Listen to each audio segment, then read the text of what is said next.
ইমারত নির্মাণ শ্রমিক ইউনিয়ন কেরানীগঞ্জ উপজেলার সভাপতি জনাব বজলুর রহমান।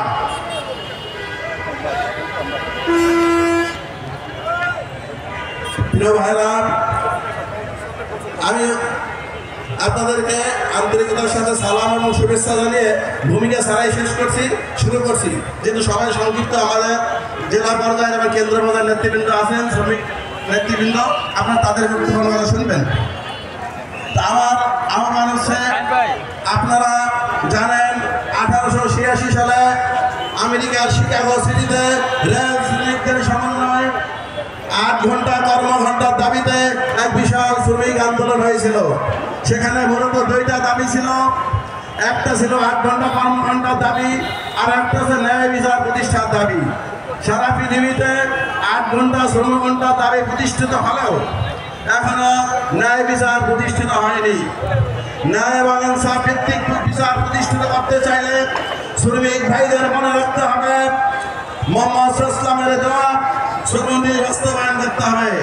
বিশ্বের নির্যাতিত, নিপীড়িত, লাঞ্ছিত এবং অসহায় মানুষের একমাত্র বন্ধু হযরত মুহাম্মদ ইসলাম আমাদের শ্রমিকদের ব্যাপারে বলেছিলেন, আল কাসিম হাবিবুল্লাহ, শ্রমিকরা আল্লাহর বন্ধু।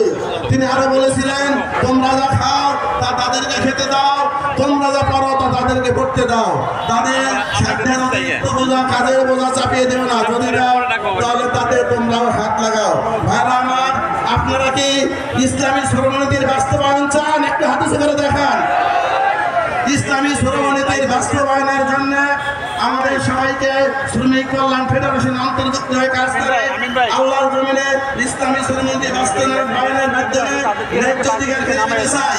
সর্বশেষ হচ্ছে আপনারা, আমি একটা কথা বলি, যে কোনো কাজের শুরুতে আমরা আল্লাহু আকবার বলি, জানাজা নামাজ সেবা আছে।